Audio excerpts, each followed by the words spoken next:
तो सबसे पहले तो मैं आपका आभार व्यक्त करना चाहता हूं कि आपने मुझे ये मंच प्रदान किया कि मैं आपको आपके बीच में आके ना सिर्फ संबोधित कर सकूं बल्कि आवाज में मिला सकूं और जिस हद तक वो आवाज जा सके उसमें मैं भी भागीदार बन सकूं। पहले आना इसलिए नहीं हुआ क्योंकि मैं विदेश गया हुआ था। मैं कल सवेरे ही पहुंचा हूं वापस दिल्ली और आज आपके बीच में आया हूं। लंबा चौड़ा मैं नहीं बोलूंगा, 2-3 बातें ही करूंगा। सबसे पहली बात तो ये है कि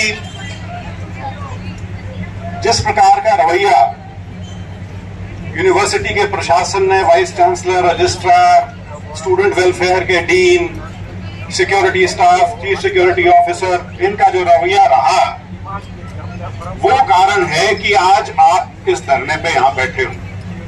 नहीं तो जो मांगे आपकी थी शुरुआती तौर पे, जिसकी वजह से आपने एक प्रोटेस्ट शुरू किया था, 2 बड़ी सादी सी मांगे थी। एक एलडीवी से संबंधित थी और दूसरी, और जो मेन मैं मानता हूं, वो स्टाइपेंड में जो रिडक्शन किया गया था उसकी थी। और मेरी जानकारी के अनुसार जो यही मुझे प्रदान की गई वो सारा ही 1.5-2 करोड़ का खेल है। ऐसा नहीं है कि कोई उसमें अमाउंट इतनी है कि यूनिवर्सिटी का बजट बिगड़ता हो, यूनिवर्सिटी के बाकी कामों में अड़चन आती हो, और एक चीज जो आज तक दी जा रही थी उसको ऑल ऑफ अ सडन घटाना, ये अपने आप में ना तो न्यायोचित था और ना जो स्टूडेंट कम्युनिटी है उसके किसी भी प्रकार से उसके हित की पूर्ति करता हो। वहां से बात शुरू हुई और उसके बाद जो भी इनके मन में थी, क्योंकि मैं इनके साथ 5 साल रहा हूं तो मैं थोड़ी बहुत मानसिकता इनकी समझता मैं पहले भी था, क्योंकि जहां से इनकी उत्पत्ति है, जहां से अपना स्रोत जिसको मानते हैं प्रेरणा का, वहां जिस प्रकार की शिक्षा दीक्षा इनको दी जाती है, ये सारी चीजें वहां से फ्लो करती हैं नीचे। आप सब स्टूडेंट हैं, स्कूल गए हैं, अब यूनिवर्सिटी में हैं, आप सब समझ सकते हैं कि जिस प्रकार का प्रभाव किसी बच्चे के ऊपर स्कूल में यूनिवर्सिटी लेवल के ऊपर डाला जा सकता है, वो प्रभाव आम तौर पे पूरी जिंदगी उसके साथ रहता है। और असली तकलीफ इनको ये है कि यूनिवर्सिटीज में एक जो स्वतंत्र, एक स्वच्छंद सोच जो होती है वो नहीं रहनी चाहिए। एक रूप, एक वेशभूषा और एक जैसे सारे दिखो, मतलब मशीन से निकला हुआ प्रोडक्ट होता है ना, सारे एक जैसे दिखने चाहिए, वो असली मकसद है।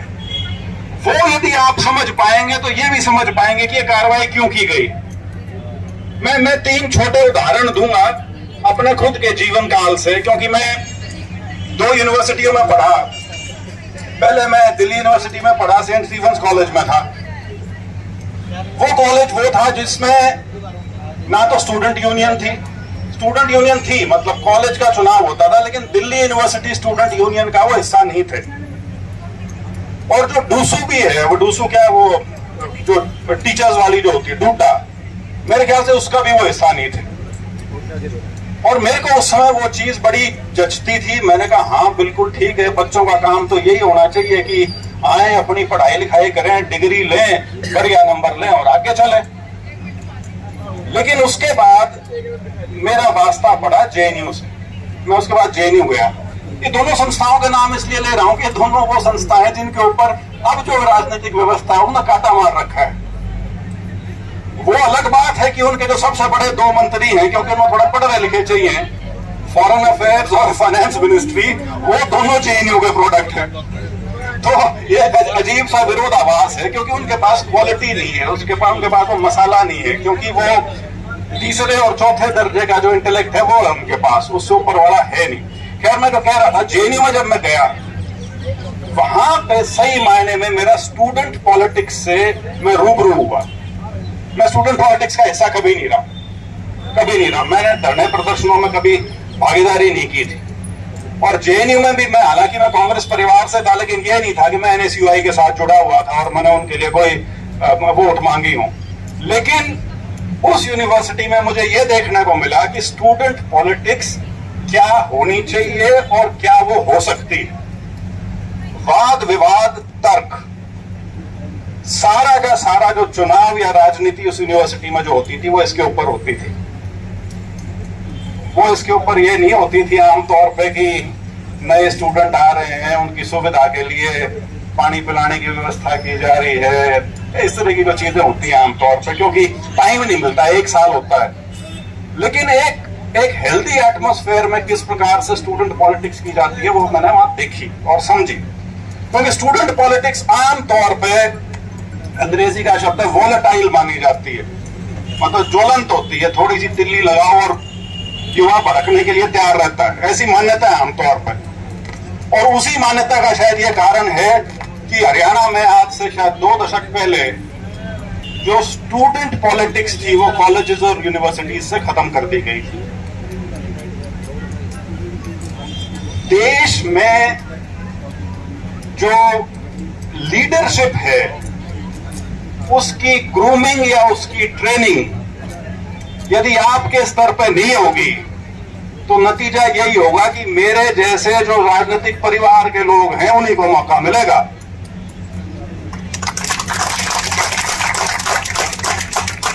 तो ये एक अपने आप में एक विडंबना है कि यूनिवर्सिटी वो जगह है जहां सोचने की शक्ति होनी चाहिए, एक एक्टिव सिविल लाइफ में पार्टिसिपेशन करने का एक जज्बा होना चाहिए। उसको यदि आप निकाल देंगे तो ठीक है, आप ग्रेजुएट पोस्ट ग्रेजुएट निकाल रहे हैं, नौकरी का शायद एक रास्ता उनके लिए आप खोल रहे हैं, लेकिन उसके आगे कुछ नहीं। तो उसी का नतीजा ये है कि स्टूडेंट यूनियन ना होना किसी प्रकार का यूनिवर्सिटी के प्रशासन पे एक अंकुश ना रहना, इस प्रकार की स्थिति पैदा करता है जो इस यूनिवर्सिटी में आज हुई। तीसरा मेरा जिस यूनिवर्सिटी से वास्ता पड़ा था वो आपकी यूनिवर्सिटी थी, हालांकि बहुत कम समय के लिए था। मैं जब नौकरी में था तो मैं डायरेक्टर जनरल एग्रीकल्चर था कुछ महीनों के लिए, और मेरा जो पूरा स्टाफ था वहां पे, मेरे जितने ऑफिसर्स थे डायरेक्टरेट में, तो आप ये मान लो सारे यहीं के पढ़े लिखे थे। और मैंने जिंदगी में पहली बार एक ऐसे तबके से मैं रूबरू हुआ जो सारे आपस में एक दूसरे को डॉक्टर साहब बोल रहे। और जैसे वकीलों के जुबान पर माय लॉर्ड चढ़ा होता है ना, योर लॉर्डशिप माय लॉर्ड, तो वो जब मेरे पास भी जब दफ्तर में आते थे तो मेरे को डॉक्टर साहब कहते थे। मैंने कहा जी मैं तो हिस्ट्री का स्टूडेंट हूँ, मेरा कोई डॉक्टरी से वास्ता नहीं है। कहते जी हमारा तो असल में रिवाज है ये कि हम सारे एक दूसरे को आपस में डॉक्टर साहब कहते हैं।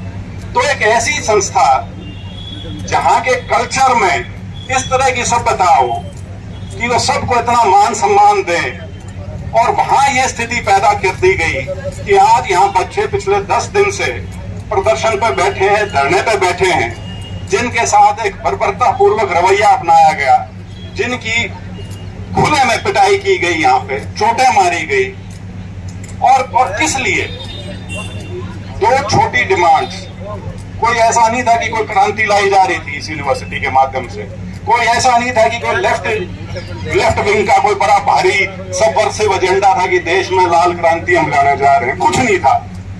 एक स्टाइपेंड जो ऑलरेडी चल रहा था उसको घटाने के ऊपर था, और दूसरा जो लैंड डोनर विलेजेस हैं उनका जो हिस्सा बनता है उसको बरकरार रखने की बात थी। इसको लेकिन कहां से कहां लाके खड़ा कर दिया कि आज आप सारे यहाँ इकट्ठे हैं। लेकिन एक चीज मैं आपसे जरूर साझा करना चाहूंगा, आपका ये जो आंदोलन है इसको अपने दम पे चलाना है। राजनीतिक लोगों से आप उनका नैतिक समर्थन ले सकते हो, कुछ राजनीतिक बैकिंग ले सकते हो, लेकिन उस राजनीति का यदि हिस्सा बन जाओगे तो दिक्कत आनी शुरू हो जाएगी। उससे सावधान रहना चाहिए। मैं भी एक पॉलिटिकल पार्टी का सदस्य हूं, तो उस नाते में जानता हूं मैं क्या कह रहा हूं। और इससे लेकिन थोड़ा सा स्टूडेंट कम्युनिटी को अपने आप को थोड़ा सा संभल के चलना चाहिए। बाकी जहां तक आपकी डिमांड्स हैं, जैसे मैंने कहा मेन डिमांड वो थी, और अब डिमांड कहां आ गई है, वाइस चांसलर को हटाया जाए, जो कार्रवाई हुई है, जितने उसमें लोग संलिप्त थे उनके ऊपर कार्रवाई पुलिस करे, प्रशासन उनके ऊपर कार्रवाई करे, इस तरह की चीजें अब इसके बीच में आई। तो मेरा आप लोगों से ना सिर्फ मेरी आप लोगों से हमदर्दी है, बल्कि मैं पूरी तरह से आप लोगों के साथ हूं इस चीज के ऊपर कि बहुत अति हुई है आपके साथ, बच्चों के साथ यहाँ पे अति हुई है। और प्रशासन को, खास तौर पर मुख्यमंत्री जी को इसका ना सिर्फ संज्ञान लेना चाहिए, बल्कि इसका एक हल निकालना चाहिए। यूनिवर्सिटी वो जगह है जहाँ पे वाइस चांसलर का आम तौर पर बहुत सम्मान होता है। मैं यूनिवर्सिटी में रहा हूँ 5 साल, मैंने कभी वाइस चांसलर का ना तो नाम सुना था ना शक्ल देखी थी, क्योंकि कभी वास्ता ही नहीं पड़ता वाइस चांसलर से। लेकिन ये यूनिवर्सिटी दूसरी तरह की है, ये क्लोज्ड यूनिवर्सिटी है, इसमें थोड़े बच्चे हैं, 2-1 हजार के आसपास आपकी स्ट्रेंथ होगी, 2,500 होगी, तो इसमें आपका सबसे वास्ता पड़ता है, रोज का मिलना जुलना रहता है। ऐसी स्थिति में यदि टीचर और स्टूडेंट के बीच में, वाइस चांसलर और उनकी जो टीम है और स्टूडेंट्स के बीच में यदि सिर्फ खटास नहीं, उनके रिश्तों में कड़वाहट आ जाएगी, यदि द्वेष आ जाएगा, तो उसके बाद क्या तो यूनिवर्सिटी चलेगी और क्या यूनिवर्सिटी फिर आगे बढ़ेगी। मैंने ये कहा है कि मैक्सिमलिस्ट पोजीशन आम तौर पे चलती नहीं। तो यदि जब भी कोई हमारे लोकतांत्रिक व्यवस्था में जब अक्रॉस द टेबल बैठ के जब बात होती है किसी समस्या के बारे में, तो किसी को ऊपर चढ़ना पड़ता है, किसी को नीचे उतरना पड़ता है, तो तब जाके कहीं समाधान बीच में हो पाता है। अन्यथा दोनों पक्ष यदि अपने अपने मत पे अड़ जाएं तो फिर वो स्थिति, अंग्रेजी का शब्द है इम्पास बन जाती है। मतलब उसमें ना आगे बढ़ते ना पीछे बढ़ते हैं, जो किसी के हित में नहीं है। हित में सबके ये है कि यूनिवर्सिटी ठीक तरह से चले, बच्चों की जो शिक्षा दीक्षा है वो अच्छी तरह से चले, बच्चों के एग्जाम हैं वो उनके ठीक ठाक निकलें, और जो बच्चों के साथ जो नाइंसाफी हुई है उसके ऊपर उनको पूरा न्याय मिल सके, ये सबकी मंशा है। बड़ी मांग इनकी ये है कि वीसी को बदला जाए, इससे आप कितने इत्तेफाक रखते हैं? नहीं, अब वीसी से इनका चूंकि बड़ी स्वाभाविक सी चीज है, वीसी से बहुत सख्त नाराजगी है, क्योंकि बिना इस तरह की यूनिवर्सिटी में, क्लोज्ड यूनिवर्सिटी में, बिना वाइस चांसलर की संतुति के या उनकी बिना जानकारी के इस प्रकार की घटना हो जाए कि स्टूडेंट्स को पीट दिया जाए, ऐसा होना संभव नहीं है।